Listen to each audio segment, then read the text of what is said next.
Hello, friends. John Singley with you here this afternoon in Pensacola. We're with Congressional candidate Greg Merk, a Republican candidate for Congressional District 1 in the special election coming up on the 28th, the end of this month. Greg, good to see you. Good to see you, John. And thanks for throwing your hat in the ring. Absolutely. There's a number of you.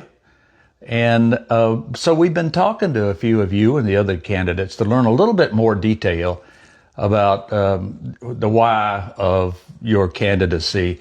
So let's kick off with that one, Greg. What in the world made you decide to run for congressional office? Well, I guess that'd be easy. Number one, I love Northwest Florida. Number two, I love the military, and I love our country, of course. And I do believe that I'm the most qualified to lead this district in Washington. You know, I came here in 1990, become a Navy pilot. I went to flight school. I served more than 20 years as a Navy pilot, Air Force B-1 bomber pilot. I came back in the early 2000s. I knew this was going to be my home. I've been here ever since. And so I think that's very important. One of the things I love about Northwest Florida is we are the most military district in America. And I think that it's very important that we send somebody to Washington who understands the military.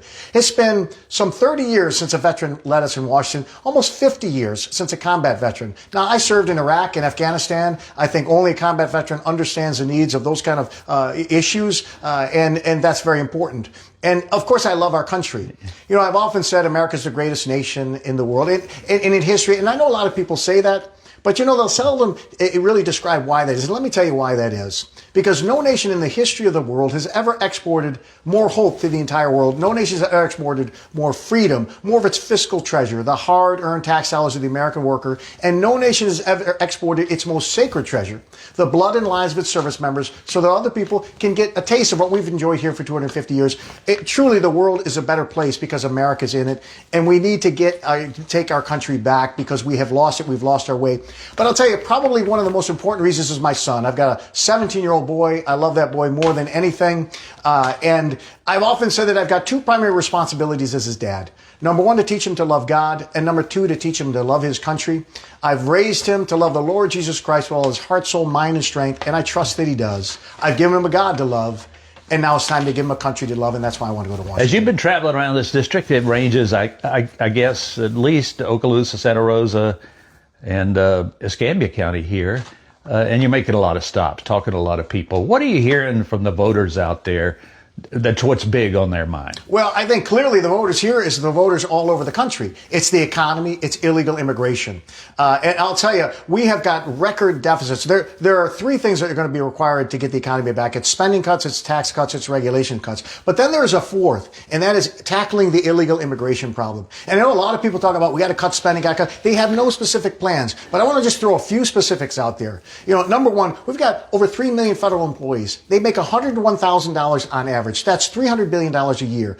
I believe that we can cut those numbers in half. The government will actually work more efficient with less people. We'll save $150 billion in salaries, another $150 billion, and reduce costs, benefits, pensions, less office space. It's critical we do that. And you know, one of the largest industries here in Northwest Florida is healthcare. I think we need to reform Medicare because it's going bankrupt, and we could do that simply by going from open-ended funding to disaggregated funding, save $1.5 trillion over the next 10 years. We need to repeal things like the Davis-Bacon Act. That will save us money. There are so many things that we can do to get us to those $2 trillion in cuts. But I'll tell you, illegal immigration is a huge issue. And I believe that solving it is relatively simple. You cut off the free stuff. You cut off the gravy train. You know, I've been all around the world, and I talk to people all over the world. And so many people think we've got this enormous wealth and that they can do, they can just come here and live like lifestyles of rich and famous. That's really what they believe. We need to stop the free stuff, the free checks, the free housing, while our veterans are living on the streets. And I'll tell you, we're seeing it happen in New York City right now. Mayor Adams cut the $1,000 a month. They're self-deporting. So I believe that if we cut off all that free stuff, they will self-deport. And then I think we can take it a step further. I think that we can work with our mandate that the public schools and the hospitals cooperate with ICE to report those there illegally. I think by putting them on ICE's radar, these people, they will self-deport. This is a very serious issue. It's putting enormous strain on our social safety nets, our healthcare, education, and most importantly, it's bringing crime, drugs, and even terrorism, and we have to address the issue. Greg, the president ran on a platform of a lot of things, but one of them was energy independence. That has economic benefits, it has national security benefits. Florida right now, the Florida Gulf Coast has an exemption put in place by our two senators against oil drilling, particularly in the Western Gulf, on account of the military training ranges and other issues. Would you support maintaining that exemption if the president wants to drill off the Florida coast? Well, I'll tell you, I addressed that issue 2 years ago when it was happening, and I supported that measure, and I supported it for two reasons. Number one, our beaches are the crown jewel of Northwest Florida. It's a major source of revenue, and it's one of the top 5 industries, tourism here. And we simply can't allow the threat of another BP oil disaster to threaten our economy. So I supported it for economic reasons. And secondly, the national security issue. This is a military training route, a whiskey area. They call it a whiskey area. I've flown many missions there myself. We do a lot of tests there, and we can't afford to lose control of that area. But I'll tell you, I'm a finance guy. And in the world of finance, you measure risk and yield or reward. And the risk that we would be taking by drilling here would yield very little yield. There's nothing to gain there. We've got so much oil across this country, whether it's in Alaska, the shale, the drilling, enormous amounts of natural gas. We don't need to take the risk here in the Gulf to get that. And but look, make no mistake, America's energy independence is absolutely synonymous with American national security. I've said many, many times, America should never be held hostage by oil-rich countries that hate us or the climate zealots that want to control us. That means we need to drill, we need to frack, we need clean coal, and we need to expand our nuclear energy. So I support that 100%. If you should be gifted by the people here in this district to go to Congress on their behalf, which committee assignments, if the speaker asks you what your dream sheet looks like, which committee assignments do you think would be the most important? Well, I'm a finance guy, so budget, appropriations, financial services, all in my wheelhouse. But really, VA and Armed Services Committee. Obviously, my background is in military. We live in a very heavily aviation community. We got naval aviation, we got Air Force aviation. I served as a Navy pilot, Air Force pilot. But most importantly, I understand how the Department of Defense works. They work in what I call dog years. 1 year is like 7 years to them. If they promise you something in a year, you get it 7 years later. But that's why it's critical we send somebody to Washington that understands these matters. Because, take for example, when I was a student here, I flew the T-34 Charlie. They said we're going to bring the T-6 in 1995. All right, we didn't see the T-6 in pilot training until 2009. These are the dog years I'm talking about. But if you don't know how DoD works, you're not going to be able to separate the wheat from the chaff. And the other component of that, of course, is once you put on that second star, you're no longer a warfighter. Now, usually it's the first star, but there's a commander, a wing commander in Osan. He's still a warfighter, but by the second star, you are for sure a politician and not a warfighter. And if you've not been in the military, if you don't understand the Department of Defense, you're not going to be able to separate the wheat from the chaff. You're going to be a silent bystander and not an active participant. We need an active participant there, and we need somebody who understands finance and economics to right this economy. Cybersecurity is mentioned as one of this district's core competencies. The Navy's facility over here at Corey Station, all the University of West Florida, everybody talks about how important that is. But it doesn't seem to have reached, Greg, a critical mass in terms of research, federal appropriations, grants, things like that. Do you think that's an important objective to grow these competencies? Well, absolutely. As a matter of fact, it's not a new issue for me. I've been talking about it for a number of years. We talk about going to Washington, creating jobs. People want to create jobs just for the sake of creating jobs. But my philosophy is if the jobs help America, they will help Northwest Florida, and those that help Northwest Florida will help America. And if you cannot satisfy both, then you probably do not need to create those jobs. If they only help Northwest Florida, then it's just pork barrel spending. And if they help America at the expense, then we're doing a disservice to our own citizens here in Northwest Florida. But when it comes to cybersecurity, we have a huge training in the NES Corey Station. We need to expand on that. And in the University of West Florida, we can use federal dollars to do things that will not only strengthen our local economy, but strengthen our national security. And I support that 100%. What role do you think the federal government could play in education locally? Yeah, well, again, an issue that I have addressed for a long time. I have long advocated for the elimination of the Department of Education. You start looking at the numbers. 2 years ago, I think we spent $70 billion, and we increased it 50% to $105 billion last year. And think about what you get. So for $20,000 per student for the public schools, it's about $10,000 in the private sector. But a public school student scores on average, 80 points lower on his SAT than a private school. So you get a better student in the private sector for half the money. And isn't that always the case with government? You know, with government, the only three things you're guaranteed. You're going to be dumber, you're going to be poorer, and you're going to be less free. And so I want to eliminate agencies, and chief among them is the Department of Education. They've been pushing their critical race theory, their Marxist ideology long enough. Government needs to get out of the business of teaching business and put education in the hands of the states and the parents. You have talked publicly about veteran services. Give me your thoughts, our audience, your thoughts on this. I mean, you talked about a veteran knows this better than anybody who hasn't faced combat or served before. What can the nation do to better serve the veterans? Well, I'll tell you, I can speak to Northwest Florida, and I can tell you because I'm in that system. We have probably the best VA system in the country. And I'll tell you why that is. They wanted to build a VA hospital. It ended up going over budget. It never happened. But we can now have access to the best ortho hospital in the world, the Andrews Institute. And I don't think you will find a veteran in Northwest Florida that would rather go to a VA hospital to get his shoulder worked on rather than Andrews Institute, where they come from all over the world to Andrews Institute. So I think that we need to stay in our lane. If you're not in the VA system, if you've never been a veteran, you don't want to go to Washington and start changing policies. Now, there are things that we can do in Washington that would help the veterans here. But again, not a one size fits all. I think we need to allow local veterans administrations to have the latitude to make specific small micro changes that will better serve their communities. But the last thing we need to do is send somebody to Washington that's never been in the military, doesn't own live in the VA, to make these big changes that are going to end up disrupting a otherwise great system. Are there complaints? Yes, you're going to find complaints everywhere. You go to Andrews Institute and you'll find people that will complain about that hospital. It's the best hospital in the world. So you're always going to have the complaints. But I can tell you, as somebody who has the experience that lives in this system, we have one of the best in the country, and what we do in Washington should only change the ability to be flexible in the local areas and not have a broad top-down approach. Greg, tell us about your thinking on biological men playing in women's sports.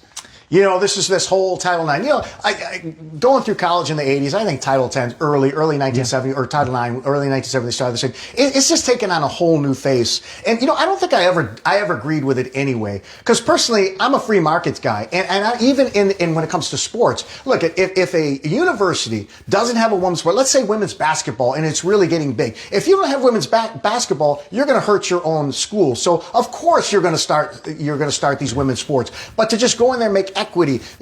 Yeah, I'm a wrestler. My son's a wrestler. And schools all over the country cut their wrestling program because they had to have the funds for the women's sports. But I'll tell you, this whole Title IX thing has taken on a whole ugly face. And what the Biden administration has taken to with this transgender issues, men competing against women, taking showers with them, it's extremely damaging and devastating, not only to our women, but to their safety. I completely, totally oppose biological men competing against women, and I would fight to stop that every step of the way, just like Donald Trump will. Circling back to your time in the military, Greg, what did you learn in the military that would make you a good congressman? Well, you know, I was very fortunate. I grew up in a home where my mom and dad were Christians. They raised us up on things like honesty, honor, integrity, duty, honor, country, all the things that you get in the military. So I was fortunate to go in the military, and I didn't have to learn those values, fortunately, but they were enforced in the military. But I'll tell you what, the number one thing is leadership, and the kind of leadership that the civilian sector just cannot give you. You know, I've served in combat situations in conflict from the sea as a Navy pilot, from the air as an Air Force B-1 bomber pilot, on the ground when I was attached to the 82nd Airborne. You know, when they talk about battle-tested leadership, look, I have it. As a matter of fact, I'm the only person in this race that has battle-tested, that has seen combat. You develop a sense about you that the world in the civilian sector just cannot give you. That's very important. And I'll tell you how that plays out and how it would play out in Washington. When I was deployed as a B-1 pilot, my collateral duty was a flight safety officer. Now, there was a time, and I won't get into the details, but I had a conflict with my squadron commander. He wanted us to violate not only a regulation, but it would have endangered our troops, our service members. I said no. He went above to CENTAF, who, of course, sided with me. But the point I'm making was, when it's in the interest of our troops and safety, you have to make the hard decisions. You have to stick by them, and you can't allow yourself to be influenced by people who really have opinions that are dangerous to the people that you're supposed to represent. And so that's one thing. And here's kind of another one. This is kind of ancillary thing, kind of a funny thing. I'm a bomber pilot, supersonic bomber. There's so many missions I flew, 600 knots, 600 miles an hour, 200 feet off the ground. It's a spectacular jet. And when you live your life in a 500 knot world, your brain starts to think very, very quickly. You have to be 10 steps ahead of the jet or things are going to get ugly very, very quickly. So I always say that I've got a 500 knot mind in a 100 knot world, but that certainly beats a 5 knot mind in a 100 knot world. We got too many of them in Washington, and the military is giving me that ability to think fast. President-elect Trump has endorsed Mr. Patronis from over in Bay County for this congressional seat. A lot of your competitors in this race seem to be reluctant to criticize that. Not all of them. Some of them have spoken out against it. Do you feel like you're letting President-elect Trump down by not jumping on the bandwagon for Mr. Patronis? Well, not in the least bit, because, there's really one primary reason why President Trump endorsed Jimmy Patronis is because he's never met Greg Merk. And I'm confident that if Donald Trump met me, he would put his 100% support behind me. This is a district that is the biggest military district in America. Trump loves the military. He knows we need to send a veteran to Washington. And when it comes to the economy, there is only one candidate in this race that has a deep, deep understanding of economies, of financial markets, and of all of the issues that are going to be required in Washington to right this economy. Look, I do this for a living. I analyze companies, markets, and there's things that are looking on the horizon that most people don't see. And if you don't have an understanding of economics and financial markets, you're not going to see it coming. Donald Trump needs people that are going to bring ideas to Washington, and I've got them. Do you think the federal government up to this point, particularly since the COVID pandemic, has provided the American public the right advice in law regarding things like, separation of distance, stay at home, take the vaccine, all of that? Do you think that was all done correctly and in the best interest of the American people, or do you have a different idea about that? Well, my idea is so different. I would say that they did nothing correct. They did nothing correct. With the distancing, we've already been disproved. And, it's funny because back in late 2020, I was in Okaloosa County, and I was saying that they were talking about the mask mandates. And I'd say, listen, my dad was a contractor. He was a drilling and blasting explosive engineer. And we would wear masks, the OSHA masks, for dust. But they were mandates. You could only wear them for so long because they're dangerous. And these ridiculous masks that they were making about, they did nothing but actually make the situation worse. You're playing with your face, you're touching, and that's like trying to catch flies with a chain link fence. They just didn't work, and it was stupid. They pushed all these mandates, but let's make no mistake of what this was about. This was not about science with these organizations. It's all about control, and I believe this is kind of a test run. Hey, how can we get the people to control? How can we bring them in these lockdowns? It was a very, very dangerous thing for the American people, and we had better wake up, because the next thing they're going to impose more control. It's mission creep, and the more the government is allowed to control our lives, it's dangerous for our freedoms and our liberties, and we need to push up against it and never let the American people shut down our businesses. Tell people they can't go to work while we're going to pay them to not work. There's a reason why I said in 2020 inflation was going to reach record levels, because we spent trillions of dollars. Inflation is a very simple thing. It's about money supply. We threw all this money in the system, and it started to chase the goods and services. And remember, not only do we push trillions of dollars into the system, but we massively contract the goods and services. So you had it going two ways. You had all this money chasing less goods and services. We created this record inflation. I saw it coming long before they were talking about, even when the Fed was calling it transitory. I know what causes inflation, and I know how to solve it. Most people in Washington don't. Most people in this race don't. A number of people in Congress and academia, the ivory towers, they've been criticizing President-elect Trump's ideas on using tariffs as an instrument of national policy. What are your thoughts on tariffs?